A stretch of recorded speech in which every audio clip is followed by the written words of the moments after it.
सनातन धर्म हमारा धर्म, जो हमेशा से था, हमेशा से है और हमेशा रहेगा। हिंदू धर्म के सभी वेदों और ग्रंथों का संग्रह। सब्सक्राइब करें सनातन धर्म यूट्यूब चैनल। दोस्तों नमस्कार, मैं हूं सोमदत्त शर्मा और आप देख रहे हैं सनातन धर्म यूट्यूब चैनल। दोस्तों आज हम इस वीडियो के माध्यम से देह की उत्पत्ति के विषय पर बात करने वाले हैं। जीव का जन्म और गर्भ में उसकी स्थिति कैसी रहती है, इसके बारे में आज हम हिंदू शास्त्रों के अनुसार विस्तार से बात करेंगे।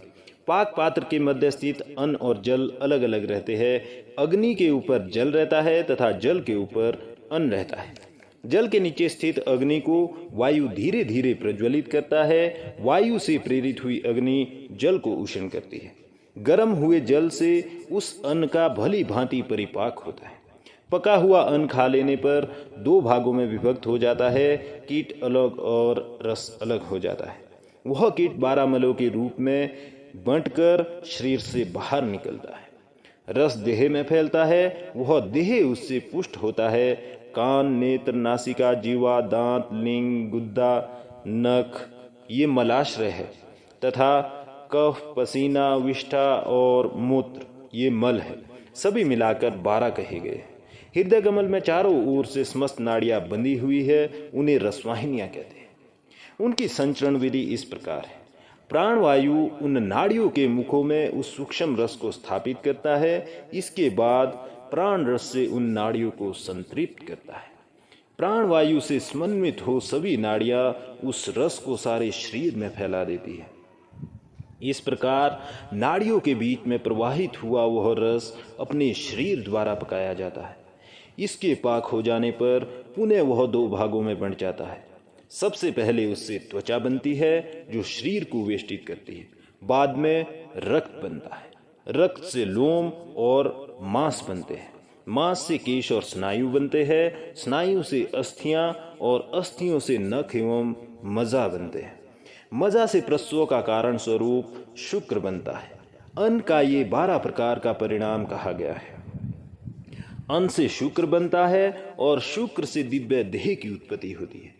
जब ऋतुकाल में निर्दोष शुक्र योनि में स्थित होता है तब वायु के द्वारा वह सत्री के रक्त में मिलकर एक हो जाता है। जब शुक्र शरीर से स्खलित होकर सत्री के योनि में प्रविष्ट होता है तब उसी समय कारण देह से संयुक्त होकर जीव अपने कर्मवश निगूढ़ रूप से सत्री योनि में प्रविष्ट हो जाता है। वह शुक्र और रक्त मिलकर एक दिन में कलल बनता है। वह कलल 5 रात में बुदबुद के आकार का हो जाता है और बुदबुद 7 रात में मांसपेशी बन जाती है। इसके बाद ग्रीवा, सिर, दोनों कंधे, पीठ, मेरुदंड, पेट, हाथ, पैर, दोनों पार्श्व, कमर और गात क्रमशः 2 महीने के भीतर बन जाते हैं।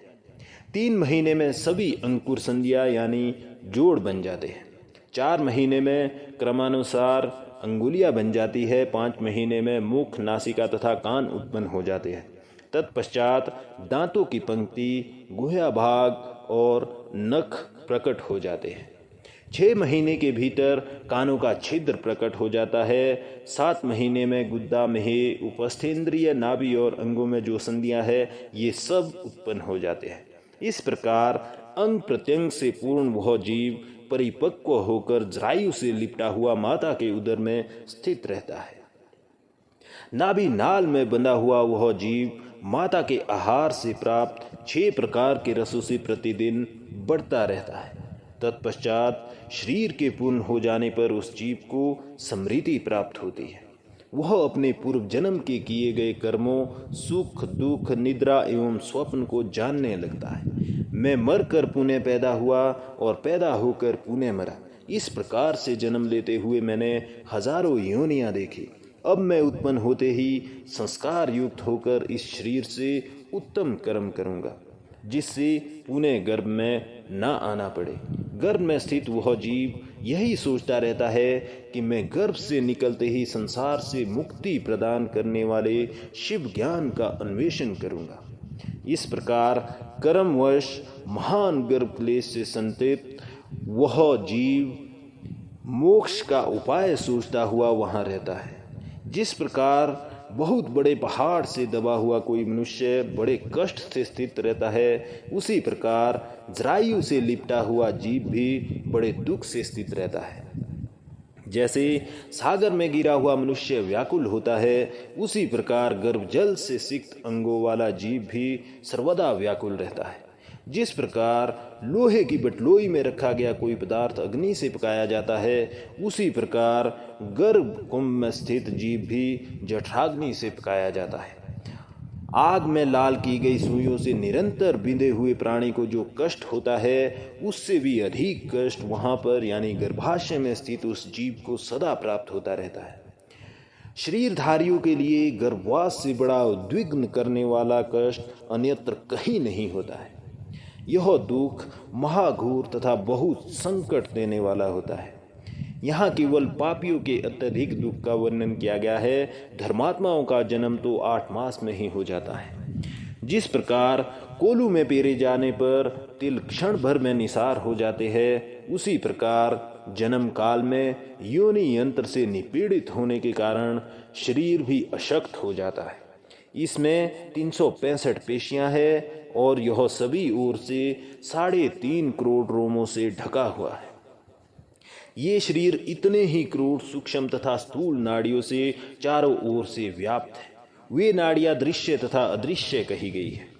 यह शरीर स्वेद एवं मधुविहीन नाड़ियों से रहित होकर भी स्वेदादि के रूप में बाहर स्रवित होता रहता है। इस शरीर में 32 दांत बताए गए हैं और 20 नख कहे गए हैं। इसमें पीत का भाग 1 कुड़व यानी पाव भर जानना चाहिए, कफ का भाग 1 आड़क 4 सेर कहा गया है, चर्बी का भाग 20 पल और कपिल का भाग उसका आधा है, 5.5 पल तुला और मेदा का भाग 10 पल जानना चाहिए। इस शरीर में 3 पल महारक्त होता है और मजा इसकी चौगुनी होती है। इसमें आधा कुड़व वीर्य समझना चाहिए। वही शरीरधारियों का उत्पत्ति बीज तथा बल है। मांस का परिणाम 1000 पल कहा जाता है। रक्त को 100 पल परिमाण का जानना चाहिए और 4-4 अंजलि विष्ठा तथा मूत्र का परिमाण होता है। इस प्रकार विशुद्ध नित्य आत्मा का यह अनित्य एवं अपवित्र शरीर रूपी घर कर्म बंधन से विनिर्मित है। दोस्तों, आपको ये वीडियो कैसी लगी ये हमें कमेंट करके ज़रूर बताएं और इसे लाइक और शेयर करना ना भूलें। सनातन धर्म से जुड़े विभिन्न रोचक विषयों पर वीडियो देखने के लिए जुड़े रहिए हमारे साथ। हमारे चैनल सनातन धर्म को सब्सक्राइब करके और बेल आइकन को प्रेस करके। तो मिलते हैं हमारी अगली वीडियो में। तब तक के लिए खुश रहे और स्वस्थ रहे। धन्यवाद।